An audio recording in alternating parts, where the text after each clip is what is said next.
Hello, আসসালামু আলাইকুম। এটা আমার সি প্লাস প্লাস বেসিকের নতুন একটা ভিডিও, যেটা হচ্ছে আমি আপলোড করতেছি বিগিনার কোডারদের জন্য ফাংশন কি এবং ফাংশনের কাজ কি ওটা বোঝানোর জন্য।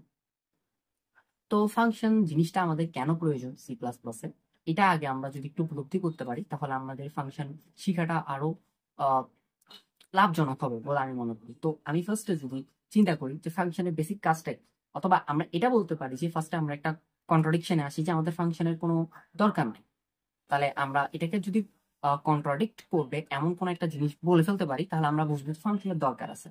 তো এখন আমরা যদি এটা বলি যে আমরা মেইন ফাংশনে একটা ইন্টিজার নিব, অর ইন্টিজার ওভাবে না চিন্তা করে আমি চাচ্ছি আমার ফাংশনে হচ্ছে আমি হ্যালো প্রিন্ট করব। তাহলে আমি কিভাবে প্রিন্ট করতে পারি? আমি হ্যালো লিখলাম, দেন হচ্ছে সরি আমি সি আউট লিখছি, বলছি হ্যালো লিখছি, ওকে। তা আমি হ্যালো লিখছি, দেন হচ্ছে আমি অ্যান্ডেল দিছি।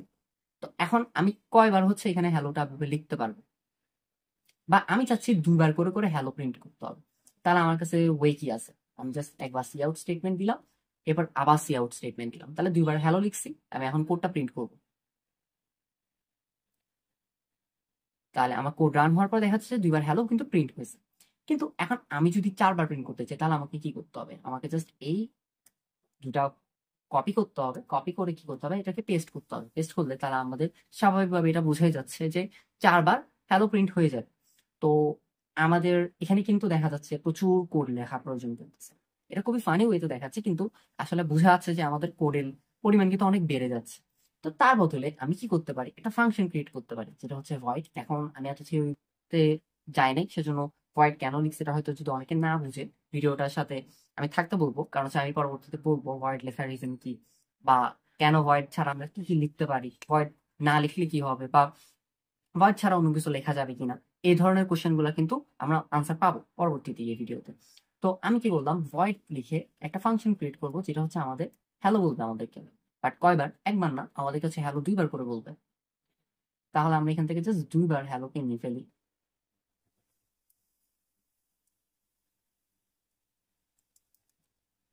দেন এখানে রেখে দিই। এখন আমি কি করছি, এই পাশটা রিমুভ করে আমি এখানে কি করব, দুইবার সে হ্যালোকে কল করব। আমাদের সে হ্যালো ফাংশনটাকে আমি দুইবার করে কল করব, একবার তারপর আরেকবার। এখন আমি যদি কোডটা রান করি দেখা যাচ্ছে সেম ভাবে আমাকে চারবার হ্যালো করতেছে, কিন্তু আমি এখানে কোডটা লিখছি কয়বার? জাস্ট দুইবার। দুইবার আমি ফাংশনটাকে কল করে আমি চারবার হ্যালো লিখতে পারতেছি। তাহলে আমরা ফাংশনের একটা পারপাস কিন্তু মোটামুটি এই জায়গা থেকে উপলব্ধি করতে পারতেছি যে ফাংশন আমাদেরকে কোডের রিউজেবিলিটি দেয়। তো কোডের রিউজেবিলিটি আমাদের কেন প্রয়োজন? ফর এক্সাম্পল আমরা কোন একটা এডিশনাল কোন একটা লজিক ক্রিয়েট করছি যেটা হচ্ছে আমাদের কোডে বারবার প্রয়োজন পড়তে পারে। ফর এক্সাম্পল আমি চাচ্ছি যে আমি একটা মানুষকে গ্রিট করবে এরকম একটা হচ্ছে ফাংশন বানাবো। তো সে হ্যালো, তো আমরা এখানে কি করতে পারি, একটা স্ট্রিং নিতে পারি। স্ট্রিং ও একটা হচ্ছে নেম নিবে, দেন হচ্ছে ও কি করবে, হ্যালো জানাবে কাকে? যে নেমটা আসবে তাকে। তারপর আমরা জাস্ট এটাকে ক্লোজ করে দেবো। তাহলে হচ্ছে হ্যালো জানাবে আমাদের যে নেম আছে তাকে। তো আমরা এখন জাস্ট সে হ্যালোটাকে যদি একবার করে কল করি, দেন হচ্ছে আম, আমরা এখানে একটা নাম পাঠাই যে ফার্স্টে তুমি রাফিকে হ্যালো বলো, এরপর তুমি রাফিকে না, তুমি হচ্ছে সিয়ামকে হ্যালো বলো। এখন আমরা যদি কোডটা রান করি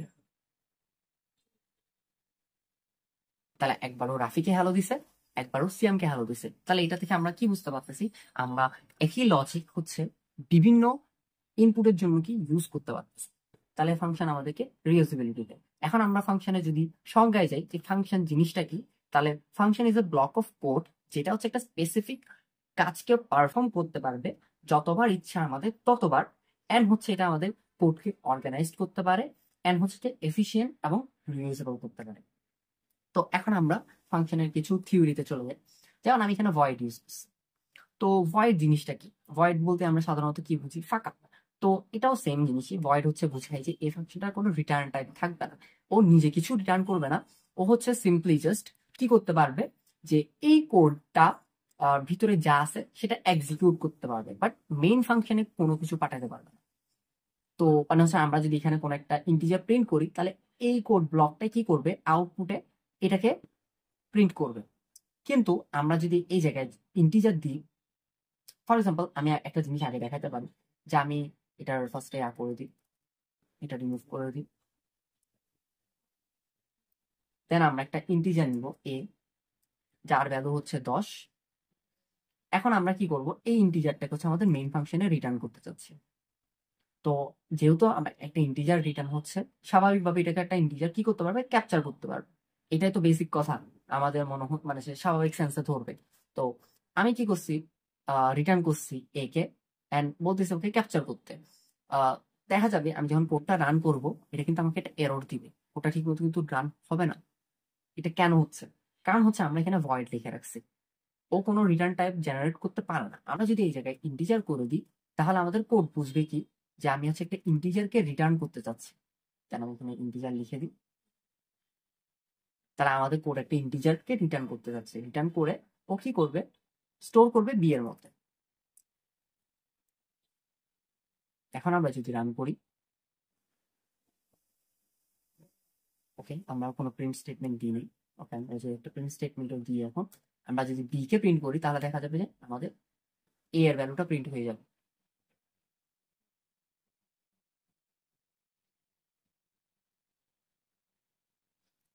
সো দেখা যাচ্ছে আমরা এ তে ভ্যালুটা পাঠাইছি, দেন এ এর ভ্যালুকে রিটার্ন করছি, এ এর ভ্যালুটা বি ক্যাপচার করছে, বি ক্যাপচার করে বি প্রিন্ট করছি, আমরা সরাসরি এ এর ভ্যালুটা পেয়ে গেছি। তাহলে এটা থেকে বোঝা যাচ্ছে রিটার্ন টাইপের কাজটা কি।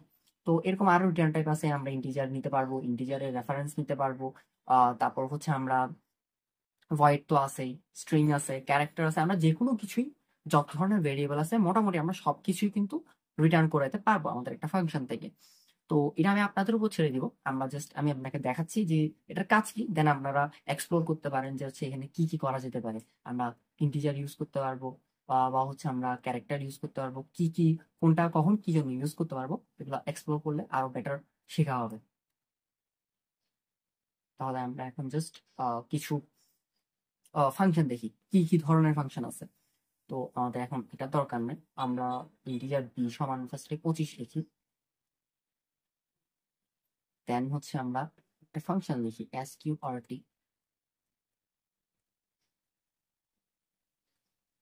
b। এখন আমরা যদি আমাদের কোডটা রান করি, দেখা যাচ্ছে 5 আসছে। তাহলে এই জিনিসটা কাজ কি, তো এটা হচ্ছে একটা ফাংশন, এটা তো আমরা দেখিয়ে বুঝতেছি, এটার রাইটিং স্টাইলটা দেখে একটা ফাংশন। তো এখন এই ফাংশনটা হচ্ছে কোত্থেকে আসছে, এটা হচ্ছে একটা বিল্ট ইন ফাংশন, যেটা হচ্ছে আমাদের সি ম্যাথ হচ্ছে একটা হেড ফাইল আছে, ওই সি ম্যাথ হেড ফাইলের মধ্যে স্টোর করা আছে। তো এই সি ম্যাথ থেকে হচ্ছে আমরা এই ফাংশনটাকে আনছি, যে হচ্ছে কি করে একটা ইন্টিজার ভ্যালু অথবা যে ভ্যালুটা আমরা ওকে পাঠাতে যাচ্ছি, নাম্বারটাকে নেয়, এন্ড ওটার কি করে স্কোয়ার রুটকে রিটার্ন করে দেয় আমাদের আউটপুটে। এটা গেল আমাদের হচ্ছে built in function. Built in function ছাড়া আরেক ধরনের টাইপ আছে, যেটা হচ্ছে ইউজার ডিফাইন ফাংশন। তো ইউজার ডিফাইন ফাংশন কি, সেটা আমরা এখানে অলরেডি দেখছি, যেখানে হচ্ছে ইউজার হচ্ছে নিজের একটা কোড ব্লক বানাবে, যেখানে হচ্ছে কিছু লজিক থাকবে, এই লজিকটাকে হচ্ছে ও ওর মেইন ফাংশনে বারবার ইউজ করতে পারবে। তো আমরা এখন নতুন একটা ফাংশন দেখবো। আমরা এই ফাংশনটা আগে দেখানোর রিজন হচ্ছে, এই ফাংশনটা হচ্ছে আমাদের একটা সুপার পাওয়ার হিসেবে কাজ করে আমাদের ডেভেলপারদের জন্য। তো এটাকে বলে কনস্ট্যান্ট এক্সপ্রেশন ফাংশন। তো কনস্ট্যান্ট এক্সপ্রেশন কেন দরকার, তো আমরা এতদিন পর্যন্ত সি প্লাস প্লাসে যে কোডগুলো করতাম, ওখানে হচ্ছে আমরা যখন কোনো একটা ফাংশন আছে লিখতাম, তখন এটা ইভ্যালুয়েট হইতো, অর্থাৎ এটা একটা কাজ করে একটা ভ্যালু পাইতো হচ্ছে আমাদের রান টাইমে। রান টাইম বলতে একটা কোড রান করার পরে হচ্ছে ও বুঝতে পারবে যে ওর ভ্যালু কি। ফর এক্সাম্পল, যে আমরা এখানে হচ্ছে স্কোয়ার রুট করছি একটা নাম্বারে, তো এটা যখন রান টাইম করবে তখন হচ্ছে ও বুঝতে পারবে যে এটার ভ্যালু হচ্ছে 5। রান করার আগ পর্যন্ত কিন্তু আমাদের কোডের কার কোনো বোঝার সুযোগ নাই যে এর ভ্যালু কত। তো এখন আমরা হচ্ছে এখানে কনস্ট্যান্ট এক্সপ্রেশন ফাংশন আমরা একটা কাজ করতে পারি, আমরা এটার একটা ইনটিউটিভ নাম দিই এটা বোঝার জন্য, যে কনস্ট্যান্ট এক্সপ্রেশন কি কাজ করতেছে। আমরা একটা অ্যাড দিলাম, দেন আমরা এখানে দুইটা ইন্টিজার নিব, ইন্টিজার এক্স, ইন্টিজার ওয়াই। এখন আমরা জাস্ট কি করব, integer x y summation return করব। তাহলে ইন্টিজার এক্স প্লাস ওয়াই, তাহলে আমরা একটা কনস্ট্যান্ট এক্সপ্রেশন ফাংশন ক্রিয়েট করছি, যে কনস্ট্যান্ট এক্সপ্রেশন ফাংশনটা কি করবে, আমাদের জন্য দুইটা নাম্বারের যোগফল পাঠাবে। তো আমরা এখন জাস্ট কি করতে পারি, ইন্টিজার বি এর ভিতর স্টোর করতে পারি এই ফাংশনের ভ্যালুটাকে। আমরা এটা ক্লোজ করে দিই। দেন হচ্ছে অ্যাড 4,5, আমরা এই ইন্টিজারটাকেও কনস্ট্যান্ট এক্সপ্রেশন করে দিতে পারি, যাতে এটাও ওর নিজের ভ্যালুকে হচ্ছে রান টাইমে পেয়ে যেতে, সরি কম্পাইল টাইমে পেয়ে যেতে পারে। ওকে ওকে, এখন আমরা যদি বি এর উপর একটু করে হোভার করি আমাদের মাউসকে, তাহলে দেখা যাচ্ছে এখানে কিন্তু সরাসরি দেখাচ্ছে যে হচ্ছে আমাদের বি এর ভ্যালু হচ্ছে 9। এটার রিজনটা কি? এটা হচ্ছে আমাদের কম্পাইলার অলরেডি হচ্ছে এই ফাংশনটাকে নিজেই কল করে ফেলছে কোডটা রান হওয়ার আগে, এন্ড বি এর একটা ভ্যালু জেনারেট করে ফেলছে। তাহলে এটা থেকে হচ্ছে আমরা বুঝতে পারতেছি কনস্ট্যান্ট এক্সপ্রেশনের কাজ কি। কনস্ট্যান্ট এক্সপ্রেশন কি করতে পারে, আমাদের রান টাইমে কোডের উপর চাপ কমাই দিতে পারে, বা আমাদের টোটাল কোডের চাপ কমাই দিতে পারে, কারণ হচ্ছে কিছু কাজ হচ্ছে অলরেডি কম্পাইল টাইমে করে ফেলবে আমাদের জন্য। তাছাড়া আরেকটা অপটিমাইজ ফাংশন আছে, যেটা হচ্ছে ইনলাইন। ইনলাইন ফাংশন কি করে, এটা হচ্ছে যে ফাংশন কল ওভারহেড খুব কম থাকে। এটা হচ্ছে আমরা পরবর্তীতে আরো ভালো জানবো কল ওভারহেড কি। কল ওভারহেড হচ্ছে আমাদের একটা ফাংশন রান হওয়ার জন্য কিছু এক্সট্রা কাজ করা লাগে আসলে আমাদের কম্পাইলারকে। তো আমাদের যে ইনলাইন ফাংশন আছে ওখানে হচ্ছে কল ওভারহেড থাকে না খুব একটা, তবে এটার কিছু সীমাবদ্ধতা আছে। ফর এক্সাম্পল কনস্ট্যান্ট এক্সপ্রেশনেরও কিছু সীমাবদ্ধতা আছে। কনস্ট্যান্ট এক্সপ্রেশন ফাংশনে হচ্ছে শুধুমাত্র ওইগুলাকে নিয়ে কাজ করতে পারবে যারা হচ্ছে কনস্ট্যান্ট। যেমন ফর এক্সাম্পল ওকে আমি 4, 5 পাঠিয়ে দিয়েছি, ও কিন্তু ওটাকে আমার রিটার্ন করতে পারতেছে। কিন্তু আমি যদি এখানে কি করতাম, যে সি ইন করব আমার এ কমা বি, দেন হচ্ছে আমরা অ্যাড করব এ কমা বি, এখানে সি ইন করবো এ বি কে, দেন হচ্ছে এ বি কে অ্যাড ফাংশনে পাঠাবো। এটা কিন্তু হচ্ছে আমাদের করতে পারবে না, কনস্ট্যান্ট এক্সপ্রেশন করতে পারবে না, কারণ হচ্ছে যে এটা রান টাইমে ও জানতে পারবে এ বি এর ভ্যালু কি। তাহলে কম্পাইল টাইমে আমাদের এই সুপার পাওয়ার থেকেও কোনো একটা লাভ হবে না। আর ইনলাইন ফাংশন হচ্ছে খুবই সিম্পল কাজ করতে পারবে এরকম ধরনের ফাংশন।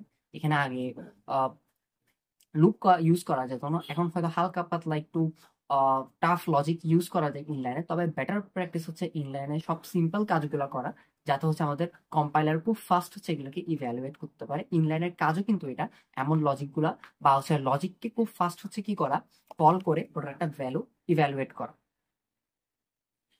তো এখন আমরা আরেকটা জিনিস দেখতে পারি, সেটা হচ্ছে প্যারামিটারাইজ ফাংশন। আচ্ছা, প্যারামিটার ফাংশন কিন্তু আমরা অলরেডি দেখে ফেলছি।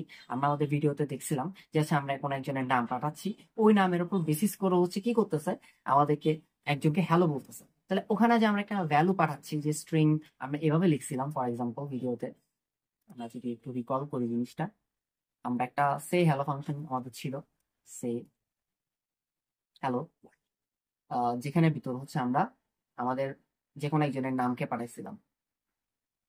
সরি, এটা প্যারেন্থেসিস হবে, জাস্ট ঠিক করে ফেলুন। তাহলে আমরা এখানে ভিতর হচ্ছে আমরা একজনের নাম পাঠাইছিলাম। তাই এই নামটাকে হচ্ছে আমরা কি করতে পারতেছিলাম, বারবার বিভিন্ন ভিন্ন ভ্যালু পাঠিয়ে হচ্ছে কি করতে পারতেছিলাম, কোন একটা রিটার্ন বা আউটপুট পাচ্ছিলাম। তো এটা থেকে আমরা বুঝতে পারি যে প্যারামিটারাইজড ফাংশন কাদেরকে বলে। আর যেগুলো হচ্ছে আমাদের ডিফল্ট ফাংশন, সেগুলো হচ্ছে কিভাবে কাজ করে, যেমন হচ্ছে আমরা এখানে এক্স ইকুয়াল টু দিলাম 10, ওয়াই ইকুয়াল টু দিলাম 20। তারপর হচ্ছে আমরা কি করব, সি আউট করব আমাদের অ্যাড কে।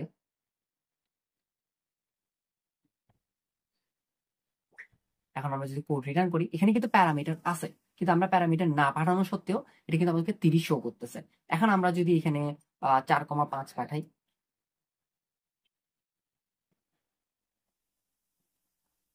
তাহলে কিন্তু 9 আসতেছে। তাহলে আমরা এটা থেকে বুঝতে পারতেছি ডিফল্ট ফাংশন কারা। ডিফল্ট ফাংশন তারা যারা হচ্ছে আমাদের কোন একটা ডিফল্ট ভ্যালু আগে থেকে রাখবে, যদি আমরা ইউজাররা কোনো ভ্যালু না পাঠাই তাহলে ও ডিফল্ট ভ্যালুটা নিয়ে কাজ করা শুরু করে দিবে। না, আমরা একটা নতুন জিনিস শিখবো, সেটা হচ্ছে কি ফাংশনের ওভারলোডিং। তো ফাংশন ওভারলোডিং কেন প্রয়োজন এন্ড এটার কাজ কি, এটা আমরা আরো ভালো আইডিয়া পাবো হচ্ছে যখন হচ্ছে আমরা কি করব, এই অবজেক্ট ওরিয়েন্টেড সম্পর্কে আরো ডিপ নলেজ আমাদের অ্যাচিভ করা হবে, বা হচ্ছে আমরা যখন আমাদের পরবর্তী ভিডিওগুলোতে হচ্ছে অবজেক্ট ওরিয়েন্টেড ল্যাঙ্গুয়েজের আমরা মেম্বার ফাংশন নিয়ে কথা বলবো, তখন হচ্ছে আমরা দেখবো যে কেন হচ্ছে আমরা ফাংশনকে ওভারলোড করে থাকি। তবে এখন আমরা বেসিক একটা জিনিস দেখবো যে ফাংশন ওভারলোডিং কি। আমরা হচ্ছে এই সেম নামে হচ্ছে দুইটা ভিন্ন ফাংশন কল করব, যেটার প্যারামিটার গুলো ভিন্ন হবে, যার ফলে হচ্ছে আমাদের কোড বুঝে নিবে যে কখন কাকে কল করতে হবে। যেমন আমি একটা এখানে ফাংশন লিখছিলাম, সেটা হচ্ছে কি স্ট্রিং। তো এটার নামও কিন্তু অ্যাড, তাহলে এটা রিটার্ন করবে কি স্ট্রিং। তাহলে এটা ফার্স্টে কি করবে, আমাদের যদি কোনো ধরনের আমরা প্যারামিটার না পাঠাই, তাহলে হচ্ছে জাস্ট রাফি আর হাসান এই দুটাকে কি করবে, একটা স্পেসের সাথে নিয়ে যোগ করবে এন্ড পি তে স্টোর করবে, দেন কি করবে পিটাকে রিটার্ন করে দেবে। তাহলে আমরা যদি এখানে রাফি হাসানের বদলে যদি অন্য কিছু লিখি, যেমন রাফি আলম যদি লিখি, দেন আমরা যদি আমাদের কোডটাকে রান করি, তাহলে দেখা যাচ্ছে প্রথমে 9 প্রিন্ট হয়েছে, এরপর রাফি আলম প্রিন্ট হয়েছে। এখন আমরা জাস্ট এখানে একটা অ্যান্ডেল দিলে তাহলে আমরা ব্যাপারটা আর একটু ভালোভাবে বুঝতে পারবো যেখানে কি ঘটনা ঘটতেছে। তাহলে আমরা রাফি আলমের বদলে এখন জাস্ট এখানেও যদি চেঞ্জ করে দিই,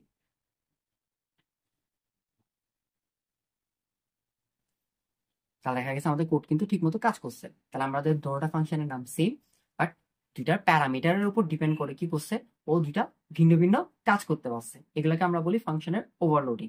এখন আমরা দেখবো রিকার্সিভ ফাংশন কারা। তো রিকার্সিভ শব্দের অর্থ হচ্ছে কোন একটা জিনিস রিপিটেটিভলি হওয়া। তো রিকার্সিভ ফাংশন তারা যারা হচ্ছে নিজেকে হচ্ছে বারবার কল করতে পারে। ফর এক্সাম্পল, আমরা যদি এখানে একটা ফাংশন ক্রিয়েট করি, এটা আমরা নাম দিতে পারি ফ্যাক্ট, অর্থাৎ ফ্যাক্টোরিয়াল করবে। দেন হচ্ছে ও একটা একটা ইয়ে রয়েছে, আবার লিখি ফ্যাক্ট। দেন হচ্ছে আমরা কার্সরটাকে এখানে আনি, এখানে হচ্ছে ও একটা ইন্টিজার নিবে, ইন্টিজার এক্স। ইন্টিজার এক্স নেওয়ার পরে ও দেখবে যে আচ্ছা আমি কি পাঠাইছি। ও যদি দেখে যে হচ্ছে আমরা যেটা পাঠাইছি সেটা হচ্ছে নিজে হচ্ছে একের চেয়ে ছোট, অথবা ও নিজে হচ্ছে এক, তাহলে ও কি করবে, ওয়ান রিটার্ন করে দিবে। কারণ এটা আমরা জাস্ট ফ্যাক্টোরিয়ালের লজিক থেকে, এটা নিয়ে আমি এখন এক্সট্রা কথা বলতেছি না যে ফ্যাক্টোরিয়ালের মান কত, আমি জাস্ট এটা কোডের লজিক বুঝিয়ে দিচ্ছি। তো যদি দেখে যে এটা স্মলার অথবা হচ্ছে ইকুয়াল হচ্ছে ওয়ান, সরি এখানে আমি লিখে দিচ্ছি, এটা হচ্ছে এক্স হবে, তাহলেও কি করবে, আমাদের সরাসরি রিটার্ন করবে ওয়ান। বাট ও যদি দেখে যে না আমি ওয়ান অথবা ওয়ানের থেকে ছোট কোনো কিছু পাঠাইনি, তাহলে ও কি করবে, ফ্যাক্টোরিয়াল লজিকটাকে কল করবে। ফ্যাক্টোরিয়াল লজিক কিভাবে কাজ করে, ফ্যাক্টোরিয়ালটা হচ্ছে N into N minus one, এইভাবে হচ্ছে কল করতে থাকে। তো এটা পর ততক্ষণ পর্যন্ত চলবে যতক্ষণ না পর্যন্ত হচ্ছে যে আমরা ফ্যাক্টোরিয়ালের টোটাল ভ্যালুটা পাচ্ছি না। যেমন ফর এক্সাম্পল, আমরা যদি 4 ফ্যাক্টোরিয়াল বের করতে চাই, তাহলে এটা 4 ইন্টু 3 ইন্টু 2 ইন্টু 1 এভাবে হচ্ছে যে যেতে থাকে। তারপর 5 হলে 5 ইন্টু 4 ইন্টু 3 ইন্টু 1 এভাবে যেতে থাকে, মানে এন মাইনাস ওয়ান হইতে থাকে আর কি। বা first n minus one, n minus two, n minus three, এভাবে হচ্ছে যে চলতে থাকে। তো আমরা যদি এখন আহ ওইসব লজিকের দিকে না গিয়ে আমরা জাস্ট আমাদের কোডটা করি, তাহলে আমরা কি করবো, এখানে হচ্ছে আমাদের সেম ফাংশনটাকে ওই ফাংশনের মধ্যে আবার কল করবো। তাহলে এটা কিন্তু আমাদের ওই ফাংশনটাই, ফ্যাক্ট ফাংশনটা। ওই ফ্যাক্ট ফাংশনের ভিতরে কি করতেছি, আমরা রিটার্নের মধ্যে ওই ফ্যাক্ট ফাংশনটাকে আবার কল করতেছি, কল করে বলতেছি যে তুমি এক্স মাইনাস ওয়ান কে আবার পাঠাও, ওটার ভ্যালুটা কত আসে দেখো। তো আমরা জাস্ট এই জিনিসটা ক্লিয়ার করে দিই, এটা কোনো দরকার নেই এখন।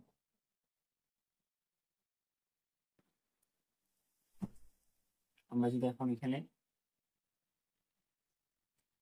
ফ্যাক্ট লিখি, ফ্যাক্ট লিখে হচ্ছে আমরা ফ্যাক্টের ভিতরে হচ্ছে আমাদের 4 কে পাঠাই,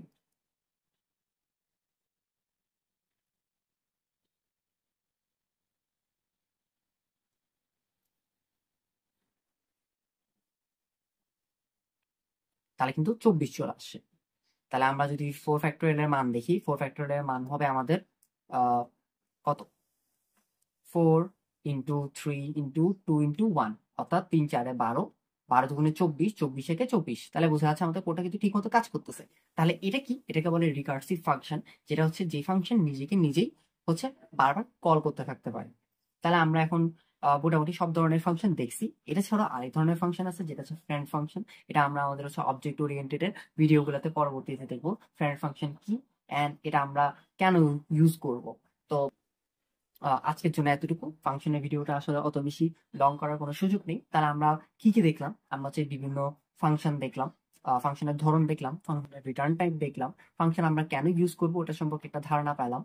তো এটা ইউজ করেছে আপনাদের জাস্ট ইয়া থাকবে যে আপনারা একটা ফাংশন বানাবেন যেটা হচ্ছে যে ত্রিভুজের দৈর্ঘ্য প্রস্থ নিবে, ত্রিভুজের দৈর্ঘ্য প্রস্থ নিয়ে হচ্ছে তার ক্ষেত্রফলটা আউটপুটে রিটার্ন করবে। তো এটা হচ্ছে আপনাদের জন্য একটা বাড়ি কাজ থাকবে। আর আজকের জন্য এতটুকুই থাকলো। আমরা পরবর্তীতে নতুন একটা ভিডিও আনবো, যেটা হয়তো আমাদের সেগমেন্ট রিলেটেড হবে। এটা সেগমেন্টের বাইরে একটা ভিডিও করা। আর পরবর্তীতে হয়তো আমি আমার ভার্সিটি সেগমেন্ট 4 এবং 5, যেটা হচ্ছে আমাদের অবজেক্ট ওরিয়েন্টেড ইনহেরিটেন্স প্লাস ওইটা রিলেটেড টপিকগুলো নিয়ে থাকবে। তো আশা করি তখন আবার আপনাদের সাথে দেখা হবে। তো আজকের জন্য এতটুকু। আসসালামু আলাইকুম।